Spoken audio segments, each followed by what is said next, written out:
Welcome to the Intern Academy Gradcast.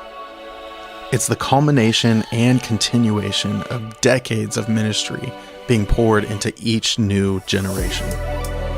Listen in to intern graduates from all generations and learn what it really means to be a part of this pipeline of leadership that is changing the world one internship at a time. Welcome back, everyone, to another episode of the Gradcast. My name is Abby Hills. Sorry, guys. I'm house sitting, and the dog just decided to bark as we started. So I'm Abby. I'm here with Matthew and Maddie, as always. How are y'all doing? Doing Good. fantastic. And we're also joined by the wonderful Alex Mobley. Alex, how are you doing? Doing well. I feel like it's been, I know not for Alex, but like for us, it's been a couple of weeks, I feel like, since we've all been together. Because with the hurricane situation. So it's good to be back. It's been fun. So, well, Alex, do you want to share a little bit about who you are and just kind of tell us about your IA connection and all the things and what you're doing now for our listeners? Well, really, who are any of us? No. True. Yeah, my name is, so like I said, I'm Alex. I am a youth pastor located up here in Pryor Creek, Oklahoma. Doing some great ministry up here. I get to work with some state ministry stuff that we get to do here, and get to work with students when it comes to like state youth conventions and camps, and especially discipling here in our own setting where we're at. Big heart of mine is in leadership and discipleship for our students. And so something like Intern Academy was just like a natural fit. So this will be my third year of being a coach for IA. And I have lovely wife, Jessica, and two boys, Oliver and Max. And we're just enjoying what God has for us out here in the Midwest. That's awesome. Well, we're excited to have you, and it's cool to hear your story, and also just kind of hear that you're also from my hometown, or not hometown, home state. So, yeah. But it's cool what you guys are doing, and so we're excited to chat with you. And I know Maddie has a super fun icebreaker question for us. So, Maddie, take it away. All right. So, our icebreaker question of the day is, what is the longest thing you have ever done that you surprisingly enjoyed? So I'll give an example of mine. Mine would probably be my 75-hour travel time to Zimbabwe. Not coming back because, I just had nothing to look forward to like when I got back. But going there, I was like super excited. And so I kind of enjoyed it, like watching the movies on the plane and like sleeping and like, I don't know, it was just nice. So that's such a good example. I'm like, I don't know how to follow that up. Thanks. Yeah. Matthew, do you have one? I gotta think. Or Alex, if you can think that quickly.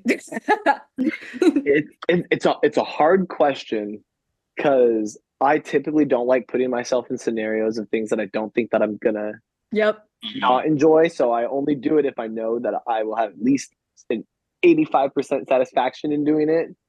But I think for me, it's we do a pumpkin patch for the month of September and October. I absolutely despise the truck unloading because it's about like 15,000 pumpkins that we are just taking out of the truck and putting them onto our field. Wait, that's insane. Yeah. And we get the 15,000 truck at the beginning, and then I think we get like 5,000 to 10,000 weekly, just to keep up stock. I don't like the unloading, but the quality time with like everybody from the church and everybody coming together, it makes it worth it, and it allows me to show up every year to do it for another 2 hours every week. That's so good. I love that. Yeah. Yeah. I'd say for me, being a dad, I've had to go to some of these like kid plays or kid performances, and you just go to these. Don't get me wrong. Again, love my kids, but I love my kids. So sometimes you've got to watch these shows and it's just going to be like track music, or they don't know, they don't have everything right. They don't know all the steps. And you have every grandma out there with her iPad, like taking a big picture. And gosh, I never look forward to them. But there has been a time or two when the play itself, through actual effort, has been good, or because something goes wrong. And when that something goes wrong, it's funny to watch. I mean, if I'm being honest, right? Oh, of course. But all that to say is those are some things that you feel like they're going to take a long time, but they actually be pretty entertaining.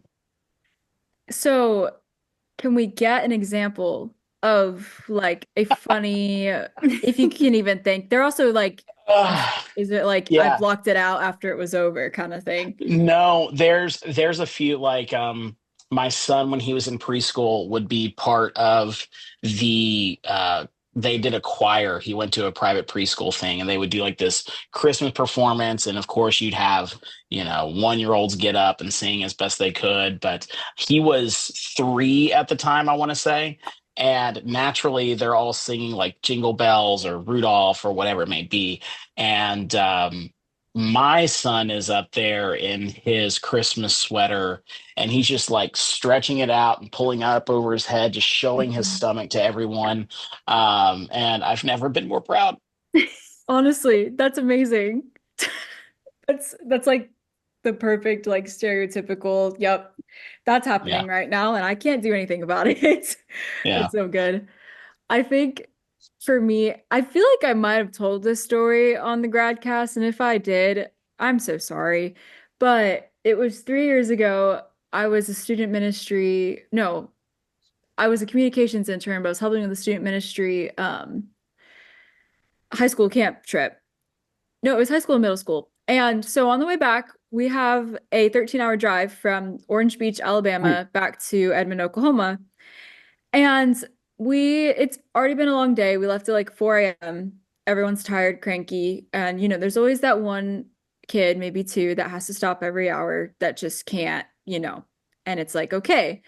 Like not even for bathroom, it's like snacks or whatever. So we're about I gotta make this quick. Sorry. But basically we're almost back, 3 hours left. And all of a sudden there's like a weird smell. And I'm like, it smells like pee. Oh no. What's going on? Oh gosh. And because there's a bathroom in the back. Yep. And so I'm sitting in the very back row. And all of a sudden I turn around and like my backpack's on the ground. And I see under the door to the bathroom that water is coming out. And my stuff's getting wet. And so is the other intern who's with me, my best friend Paige. And we're like, no way. Well, sure enough, someone clogged the toilet, it overflowed, and pee is now going all over the bus. This was supposed to be something you like. No. So she enjoys that. No. So essentially, yeah, to wrap it up, we had to, I actually realized I really got off track. So the trip itself and like the whole ride was great. And I learned by the end, we had to pull over. Like it was such a funny moment. Like looking back in the moment, I was so frustrated, but then we got back on, everyone's laughing and it's now like a big bonding moment. And so I didn't enjoy having to wash all my stuff like 5 times, like my backpack. No, I think I threw that backpack away. I was just like, nope, there's no redeeming that. But just looking back, I'm like, that's a really funny story. And like, I still bond with those students over that and my best friend Paige. So yeah, I guess I didn't quote unquote enjoy it, but it was like, I got to make the best of this and what happened, because if I don't, well, then it's just real bad. So remember that time you peed all over my backpack? Yeah, great times. Great times. Well, and yeah, we still don't know who it was. I think it was one of our other intern friends, which he knows that we all think that, but he'll never admit it. So anyways. Well, can you blame him? Yeah, well, yeah, no, exactly. I'm like, we'll never know. God knows. That's all that matters. So if you're listening, we know it was you. Yeah. It's okay. His name is Ben. So Ben knows, like we think it was him. It's all right. It's okay.